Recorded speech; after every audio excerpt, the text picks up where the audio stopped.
Dear friends, आप सबका definitely positive में स्वागत है।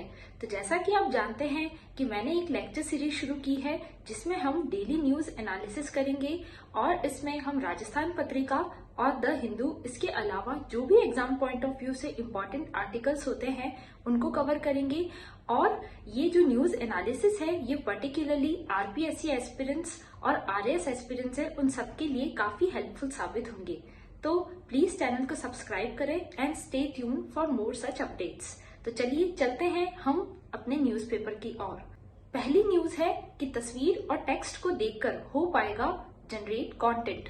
अब इसका क्या मतलब है कि ये बेसिकली न्यूज है तकनीकी से रिलेटेड, हमारे साइंस और टेक्नोलॉजी वाला जो पोर्शन है उसमें ये न्यूज आएगी और ये है आर्टिफिशियल इंटेलिजेंस से रिलेटेड।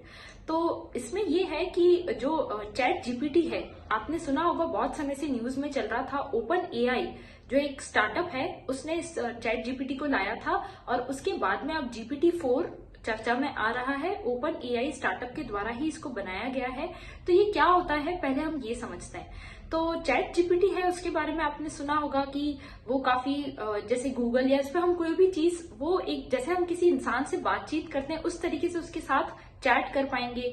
या आप जैसे मैं एग्जांपल के तौर पे आपको बताऊं तो कई बार हम देखते हैं कोई फूड ऑर्डर करते हैं स्विगी या जोमेटो से, तो उसमें कोई हमें कंप्लेन आती है तो हम एक चैट बॉक्स भी होता है तो उस पर हम बातचीत करके अपनी कंप्लेन को रिजॉल्व कर सकते हैं। उसी तरीके से चैट जीपीटी में क्या होता है कि आपको अगर कोई कंप्लेन होती है या कंप्लेन इन द सेंस आपको कोई भी बातचीत अगर उससे करनी है या कोई प्रॉब्लम सॉल्व करनी है या आपको कोई इंफॉर्मेशन सर्च करनी है तो उस पर आप डायरेक्टली कर सकते हो। तो आप सोच रहे होंगे तो इसके लिए तो गूगल ऑलरेडी है। तो गूगल और चैट जीपीटी में बेसिकली डिफरेंस यही होता है कि चैट जीपीटी में आपको इन्फॉर्मेशन को अलग अलग नहीं करना होता, ये आपको एकदम कंसाइज करके पूरी इन्फॉर्मेशन एक ही जगह प्रोवाइड कर देते हैं। जबकि गूगल में क्या होता है कि अगर आप कोई भी चीज सर्च करोगे तो आपके पास में 10 से 15 ऑप्शंस आएंगे, फिर आपको सेग्रीगेट करना पड़ेगा। तो इसमें ये प्रॉब्लम नहीं होती है। तो ये तो चैट जीपीटी के एडवांटेज थे। अब GPT-4 क्या है, वो उससे भी एडवांस है। इसमें क्या होगा कि इसमें ब्रॉडर जीके, इसमें जो इसका जनरल नॉलेज का जो कंटेंट है वो और भी एडवांस है और इसकी रीजनिंग कैपेबिलिटीज वो भी उससे भी ज्यादा एडवांस है। तो इसकी रीजनिंग कैपेबिलिटीज अच्छी है, इसमें ब्रॉडर जीके है और ये टेक्स्ट कैलकुलेशन भी कर सकता है। इसके साथ ही जो इसके ये किस किस को प्रोवाइड किया जाएगा, तो जो पहले चैट जीपीटी के जो यूजर्स थे उनके जो प्लस सब्सक्राइबर्स है उनको एक तो ये प्रोवाइड किया जाएगा और जो सॉफ्टवेयर डेवलपर्स है जिनको काफी ये चीज यूज में आ सकती है उनको भी ये GPT-4 प्रोवाइड किया जाएगा। तो ये GPT-4 जो ओपन एआई प्लेटफॉर्म है उस पे जो लॉन्च किया गया है उसके बारे में कुछ बेसिक इन्फॉर्मेशन थी और भी अगर इसमें कुछ डेवलपमेंट होता है तो मैं आपको इससे अपडेट करती रहूंगी। अब नेक्स्ट न्यूज है पर्यावरण संरक्षण से होगा प्रदूषण नियंत्रित।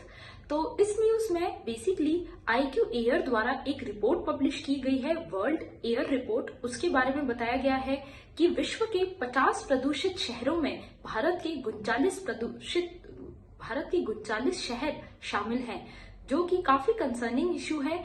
क्योंकि वैसे अगर हम इसमें रैंकिंग देखें भारत की तो 2021 तक भारत की जो रैंकिंग थी वो 5वें स्थान पर थी और अब ये रैंकिंग इम्प्रूव होके 8वें स्थान पर चली गई है। पर फिर भी भारत के 39 शहर अभी भी विश्व के सबसे प्रदूषित शहरों में आ रहे हैं, जो कि एक ऐसा इशू है जिसको तुरंत इमीडिएट रूप से रिजॉल्व करने की जरूरत है। अगर हम बात करें कि इसके क्या दुष्प्रभाव होते हैं तो इससे आप पहले से अवगत होंगे कि जो हमारी डेली लाइफस्टाइल है वो सबसे ज्यादा अफेक्ट होती है। आप अगर किसी प्रदूषित शहर में रह रहे हैं तो हो सकता है कि अगर आपकी जो पर कैपिटा इनकम है या आपकी इनकम अगर ज्यादा है तो आप एक अच्छी क्वालिटी का जीवन जी सकते हैं, परंतु फिर भी वो आपकी जो वर्किंग एफिशिएंसी है उन सारी चीजों पे अफेक्ट डालता है। तो अल्टीमेटली पॉल्यूशन का कम होना बहुत जरूरी है और प्रदूषण को कम करने के लिए सरकार के द्वारा हमें भी स्टेप लेने की जरूरत है। जैसे जो सरकार इलेक्ट्रिक व्हीकल ला रही है वो एक अच्छा स्टेप है। इसके साथ ही हम भी प्रदूषण को कम करने के लिए प्लास्टिक वेस्ट और एनवायरमेंट फ्रेंडली प्रोडक्ट्स को अपने जीवन में उतार सकते हैं। अब नेक्स्ट न्यूज आप देख सकते हैं कि लगातार तीसरे माह घटा निर्यात और आयात घटने से व्यापार घाटा भी हुआ कम।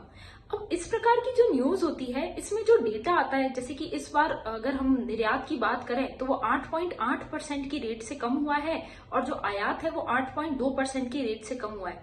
अब ये जो पॉइंट है कि 8.8 या ये जो डेटा है, ये आपके लिए इम्पोर्टेंट नहीं होता है। आपके लिए इम्पोर्टेंट होता है कि व्यापार घाटा क्या होता है और इसमें कमी आ रही है या ये बढ़ रहा है, उसके क्या रीजंस हैं। आपको बस यही चीज समझनी होती है।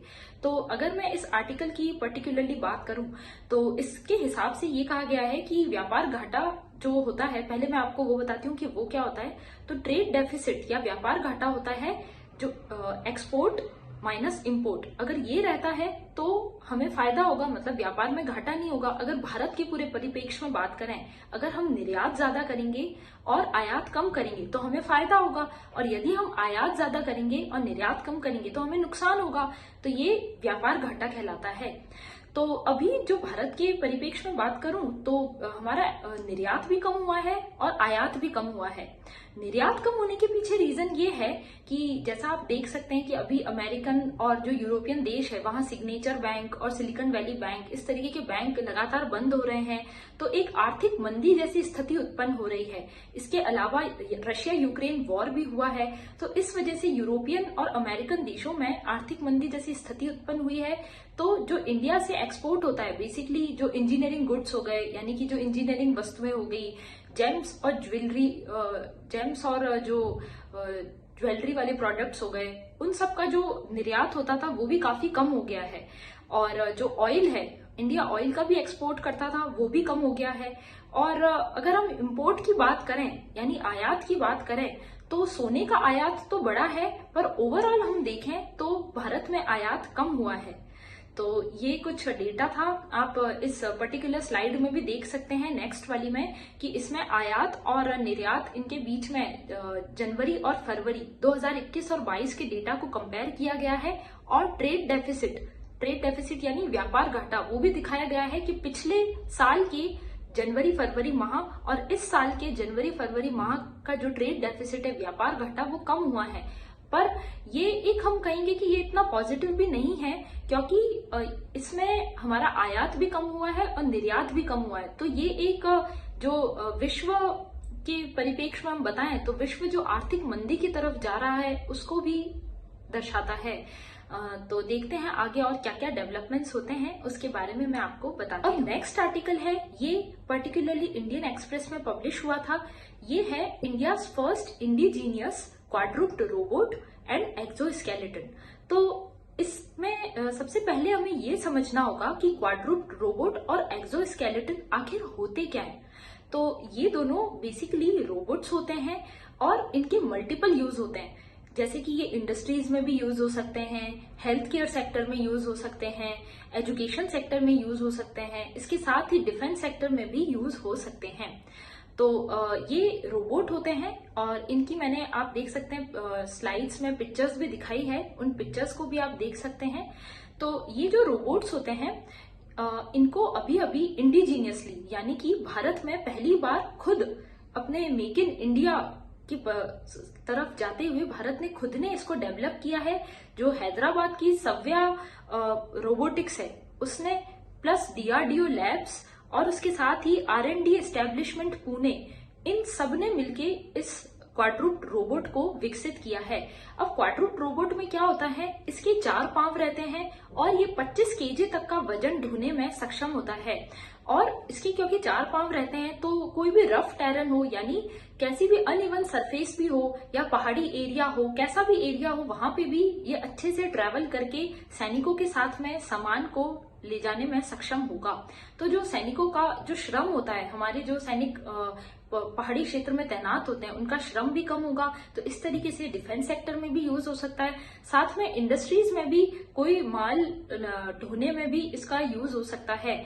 आप इसको ऐसे समझ सकते हैं जैसे कि मशीन्स होती है, मशीन्स कैसे इंसानों का काम आसान करती है, उसी तरीके से ये अभी फिलहाल जो क्वाड्रूप्ड रोबोट है ये डिफेंस सेक्टर में हमारे जो सैनिक हैं उनका काम काफी हद तक आसान कर देगा। फिर नेक्स्ट है एक्सोस्केलेटन। तो एक्सोस्केलेटन वो होते हैं, ये हम कह सकते हैं कि ये जो सैनिक होते हैं या वॉरियर्स होते हैं, उनके शरीर में ही मशीन की तरह साथ में अटैच रहते हैं। जैसे आप ये वाली पिक्चर देख सकते हैं, इसमें एक्सोस्केलेटन के बारे में बताया हुआ है। तो उससे क्या होगा कि ये अगर आप थोड़ा सा भी श्रम लगाओगे, अगर जैसे फॉर एग्जांपल मैंने अगर जैसे उसको पहना एक्सोस्केलेटन को, तो अगर मैं थोड़ा सा काम भी करूंगी तो वो मेरी क्षमता को और बढ़ा देगा काम करने की। तो ये एक्सोस्केलेटन का यूज होता है। तो जैसे वॉरियर्स या फिर जो हमारे सैनिक रहते हैं, वो अगर युद्ध में अगर बहुत सारी सामग्री लेके अगर उनको जाना होगा, तो उसमें तो क्वाड्रूप्ड रोबोट उनका हेल्प कर देगा। और अगर उन्हें युद्ध करना होगा तो ये अगर एक्सोस्केलेटन को वो पहन लेंगे तो उनके लिए युद्ध करना और भी आसान होगा। चाइना में इस पे बहुत समय से रिसर्च चल रहा था और उसने कुछ जगह पे एक्सोस्केलेटन को यूज करना शुरू भी कर दिया है। तो इंडिया ने ये स्टेप लिया है, ये हमारे लिए काफी पॉजिटिव स्टेप है। अब आप नेक्स्ट आर्टिकल देख सकते हैं, द हिंदू में पब्लिश हुआ है और इस आर्टिकल में बेसिकली कहा गया है कि जो एमजी नरेगा का फंड इस साल जो 2023-24 वाला जो बजट ईयर है, उसमें जो एमजी नरेगा का फंड है वो 29,400 करोड़ तक कर दिया गया है, जो अब तक का मिनिमम हम कह सकते हैं। बहुत ही कम फंड अलॉट किया गया है एमजी नरेगा के लिए। तो इसको इसी पे क्वेश्चन हुआ था पार्लियामेंट में कि उसकी जो पार्लियामेंट्री स्टैंडिंग कमेटी है रूरल डेवलपमेंट की, उन्होंने इस पे क्वेश्चन किया था। और ऐसा क्यों हुआ है, इस पे क्वेश्चन किया जा रहा है क्योंकि अगर हम 2020-21 की बात करें तो उस वक्त इसका फंड था 1,11,000 करोड़ और 2021-22 की बात करें तो उस वक्त इसके फंड की जो अमाउंट था वो था 99,000 करोड़ तक था। मतलब इससे ज्यादा था, 99,000 करोड़ तक था। उससे पहले 1,11,000 करोड़ और अब ये इतना कम हो चुका है कि इसका अमाउंट 29,500 करोड़ ही है। तो इतना कम अमाउंट होने से क्या नुकसान हो सकते हैं वो भी हम समझेंगे और एमजी नरेगा के बारे में भी मैं आपको कुछ बैकग्राउंड इन्फॉर्मेशन देती हूँ। तो सबसे पहले तो मैं आपको एमजी नरेगा के बारे में बताती हूँ। तो ये एमजी नरेगा एक्ट है, Mahatma Gandhi national rural employment guarantee act 2005। तो ये 2005 में ये एक्ट पारित हुआ था, जिसमें बेसिकली जो अनस्किल्ड रूरल लेबर है, यानी कि जो अनस्किल्ड काम करते हैं गांवों में उनको जो एमजी नरेगा है उसके द्वारा 100 दिन का निश्चित रोजगार प्रदान किया जाएगा। और इसमें उनको एम्प्लॉयमेंट तो मिलेगा ही, साथ में एक सामाजिक सुरक्षा भी मिलेगी। तो ये इस एक्ट के कुछ प्रावधान थे। साथ में इसमें ये भी कहा गया था कि उनको जो इसमें एलिजिबल कौन कौन होंगे, तो उस गांव में रहने वाले जो गांव के जो निवासी है वो इसमें एलिजिबल होंगे। एडल्ट मेंबर यानी कि जो 18 साल से ऊपर हैं वो इसमें एलिजिबल होंगे और उनको एक जॉब कार्ड बना के दिया जाएगा। तो जिनके पास में भी जॉब कार्ड होगा वो एमजी नरेगा में काम करने के लिए एलिजिबल होंगे। तो 100 दिन का तो उनको निश्चित रोजगार दिया जाएगा। इसके अलावा अगर कोई नेचुरल कैलिमिटी होती है या कोई भी नेचुरल डिजास्टर होता है तो अतिरिक्त 50 दिन का रोजगार भी उनको दिया जा सकता है। प्लस सेक्शन 3 जो एमजी नरेगा एक्ट है उसके अकॉर्डिंग जो स्टेट गवर्नमेंट है वो और भी एडिशनल डेज के लिए एम्प्लॉयमेंट दे सकती है। तो ये इसके बारे में कुछ बैकग्राउंड इन्फॉर्मेशन थी। साथ में राजस्थान में भी अर्बन क्षेत्र जो एक तो ये रूरल एरिया में एमजी नरेगा एक्ट होता है, साथ में जो शहरी क्षेत्र है उनके लिए अभी अभी एक योजना शुरू हुई है। प्लीज मुझे कमेंट सेक्शन में आप बताएं कि वो योजना कौन सी है, क्योंकि ये एग्जाम के पॉइंट ऑफ व्यू से इम्पोर्टेंट है। अब जो अभी मैं अब इस पर्टिकुलर आर्टिकल की बात करूं तो इसमें प्रॉब्लम्स बताई गई है कि आखिर एमजी नरेगा की आज के समय में क्या प्रॉब्लम है और ये फंडिंग कम होने से क्या समस्या और उत्पन्न हो सकती है। तो सबसे फर्स्ट अगर हम प्रॉब्लम देखें तो वो है कि कंपनसेशन डिले। ऑलरेडी जो उनको वेजेस दिए जा रहे हैं वो काफी कम है।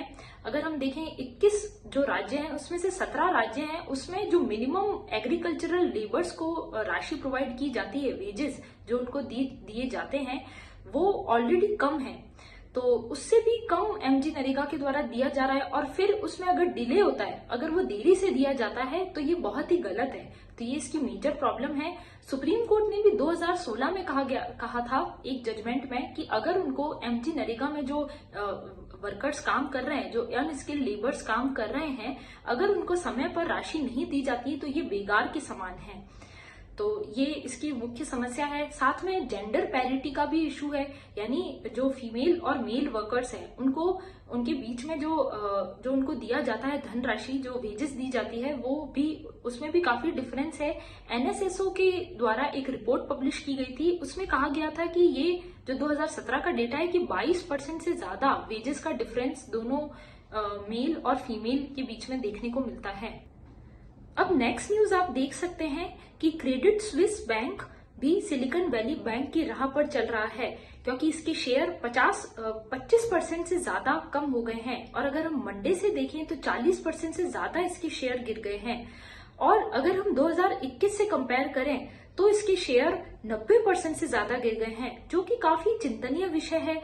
क्योंकि भारत के परिप्रेक्ष्य में अगर मैं बात करूं तो भारत में क्रेडिट स्विस बैंक की 6 ब्रांचेस खुली हुई है और 30,000 करोड़ से ज्यादा जो भारतीय मूल के व्यक्ति है या भारतीय व्यक्ति हैं उनका 30,000 करोड़ से ज्यादा इसमें इन्वेस्टमेंट किया हुआ है।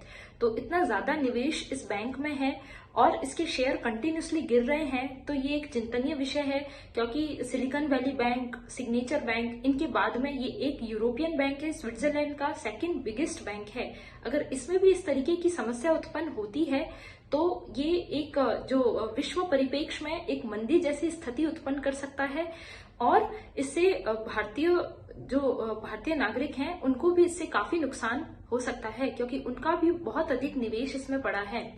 और अगर इस बैंक की पर्टिकुलरली बात की जाए तो इसका एक कुछ समय पहले 30,000 लोगों का कुछ डेटा लीक हो गया था। तो मतलब मैं आपको ये बता रही हूँ कि ये बैंक के शेयर्स एकदम से इतने ज्यादा क्यों गिरे। तो इसके पीछे कुछ 3-4 रीजन हैं। पहला रीजन इसमें ये है कि कुछ समय पहले 30,000 लोगों की एक जो पर्सनल इंफॉर्मेशन होती है, वो जो इंफॉर्मेशन है वो लीक हो गई थी। तो उसमें ये पता चला कि जिन लोगों ने इस बैंक में इन्वेस्ट कर रखा है वो मनी लॉन्ड्रिंग और जो ब्लैक मार्केटिंग हो गया है ना, और इसके अलावा जो ट्रैफिकिंग हो गया या तस्करी हो गया, इस तरीके के मामले से ये लोग जुड़े हुए थे जिन्होंने इस बैंक में निवेश कर रखा था। आप जानते होंगे स्विस बैंक, इसमें बहुत सारे लोग काला धन भी जमा करते हैं। तो ये इस बैंक से रिलेटेड कुछ बात थी और अगर ये डूबता है तो इससे भारतीयों को भी काफी नुकसान हो सकता है। और अगर मैं बात करूं तो जैसे हमारे जो पूर्व गवर्नर थे रघुराम राजन, उन्होंने कहा कि इस बैंक के डूबने का एक रीजन ये भी है कि कुछ समय से इन बैंक्स में नया इन्वेस्टमेंट या हम कहें नया जो निवेश है वो नहीं हो रहा है। और यदि बैंकों में समय पर अगर निवेश ना हो तो और जैसे ही अगर बैंक में अगर उसके डूबने की खबर आती है तो लोग फटाफट अपना पैसा निकालने लगते हैं। तो उससे क्या होता है कि जो बैंक की पूंजी है या उसके एसेट्स है वो बहुत जल्दी डिक्रीज होने लगते हैं, तो उसके शेयर्स जो हैं वो ऑटोमेटिकली कम होने लगते हैं। इसके अलावा जो बॉन्ड मार्केट है वो भी बुरी तरीके से आज के समय में डूब सा गया है। स्पेशली अगर मैं बात करूं कोविड के समय में, जैसे अगर मैं इसमें एक और न्यूज देखें जो है कि अमेरिका की जो रेटिंग एजेंसीज है उनको फॉलो नहीं करना चाहिए, क्योंकि वो हमारे लिए इंडिया के परिप्रेक्ष्य में ये घातक साबित हो सकता है। ये न्यूज भी कुछ हद तक इस न्यूज से लिंक्ड है, कैसे वो मैं आपको समझाती हूँ।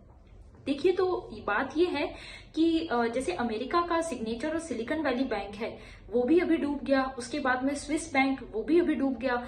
तो ये जो समस्या उत्पन्न हो रही है इसके पीछे मेन रीजन है कोविड।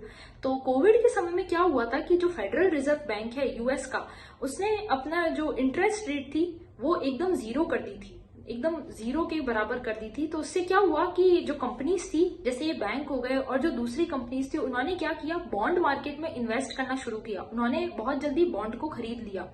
फिर क्या किया, फिर उसके बाद में जब कोविड की समस्या धीरे धीरे खत्म होने लगी तो फेडरल रिजर्व बैंक ने अपनी इंटरेस्ट रेट को बढ़ाना शुरू किया। तो उससे क्या हुआ, बॉन्ड जो था उस पर प्रतिकूल असर पड़ने लगा, यानी उसका प्रॉफिट कम होने लगा, क्योंकि इन बैंक्स के पास में तो बॉन्ड पड़े थे ऑलरेडी और उन्होंने उन बॉन्ड्स को कब खरीदा था, जब कोविड की समस्या थी, जब मार्केट में इंटरेस्ट रेट कम थी। और अब जब इंटरेस्ट रेट बढ़ गई है तो जैसे सिलिकॉन वैली बैंक को अपने इन बॉन्ड्स को बेचना पड़ा, तो उससे उसको भारी नुकसान हुआ। तो ये बॉन्ड मार्केट की वजह से, इसके साथ में एक ट्रस्ट डेफिसिट जो विश्वास है बैंकों पे वो लोगों का कम हुआ है, फिर कोई नया इन्वेस्टमेंट नहीं आ रहा है, फिर जो टेक कंपनीज है जो इसमें इन्वेस्ट करती है उनके जो शेयर्स है वो डूबने लगे। तो इस तरीके के कुछ 5-6 रीजंस है जिसकी वजह से ये बैंक कंटिन्यूसली दिवालिये हो रहे हैं और इससे भारत पे और विश्व पे काफी प्रतिकूल प्रभाव देखने को मिल सकते हैं। तो ये इससे रिलेटेड कुछ न्यूज थी। और ये जो अमेरिका वाला आर्टिकल है कि उसको हमें ब्लाइंडली फॉलो नहीं करना चाहिए, उसमें भी यही कहा गया है कि जैसे वहां की जो रेटिंग एजेंसीज है, जैसे जो भी रेटिंग बताती है कि जनरली जो भी रेटिंग एजेंसीज होती है वो यूएस से ही होती है तो या अमेरिका से होती है, तो वो रेटिंग एजेंसीज भारत के बारे में भी बताती है कि भारत को जनरली उन्होंने बी रेटिंग दी थी कुछ समय पहले हम देखे तो ये रेटिंग एजेंसीज हम कह सकते हैं थोड़ी बायस होती है, तो इन पे कंप्लीटली ट्रस्ट करना भी सही नहीं है। क्योंकि जैसे जेपी मॉर्गन कंपनी हो गई, उसने एक हफ्ता पहले ही, और फॉक्स जो है उसकी रिपोर्ट में भी एक हफ्ता पहले ये कहा गया था कि आप सिलिकॉन वैली बैंक के शेयर्स आप खरीद सकते हैं, और आपने देखा एक हफ्ते बाद ही उसके शेयर्स बहुत धड़ाम से गिर गए। तो हम इन पे ब्लाइंडली ट्रस्ट नहीं कर सकते हैं। और इंडिया की अगर हम बात करें तो इंडिया में बचत और इंडिया की संस्कृति अमेरिकन संस्कृति से काफी अलग है। वहां पे बचत का प्रावधान है, जबकि अमेरिका में ऋण लेके या क्रेडिट लेके और आर्म्स ट्रेड पे उसका जो मार्केट है वो डिपेंडेंट है। तो अमेरिका को इंडिया ब्लाइंडली फॉलो नहीं कर सकता है। अब नेक्स्ट न्यूज है, ये थोड़ी लोकल न्यूज ही है कि जो प्रवासी पक्षी है वो बहुत जल्दी भारत को छोड़ के जा रहे हैं। नॉर्मली वो मार्च के एंडिंग में जाते हैं और इस बार वो फरवरी एंडिंग में ही जा रहे हैं। ऐसा क्यों हो रहा है? क्योंकि जो मौसम है वो आप देख सकते हैं कि फरवरी में ही गर्मी पड़ना चालू हो गई है और प्रवासी पक्षी जनरली मंगोलिया और ठंडे साइबेरिया और इस तरीके के ठंडे स्थानों से भारत देश में आते हैं। और क्योंकि अभी गर्मी बहुत कम समय से ही पड़ना चालू हो गई है तो इस वजह से क्लाइमेट चेंज होने की वजह से वो जल्दी लौट रहे हैं। और इसमें ये भी रीजन है कि जो इस बार बारिश क्योंकि कम हुई थी तो जो भूमि में नमी होती है वो नमी भी कम हो गई, एक ह्यूमिडिटी है वो भी कम है, इस वजह से गर्मी काफी ज्यादा हो चुकी है।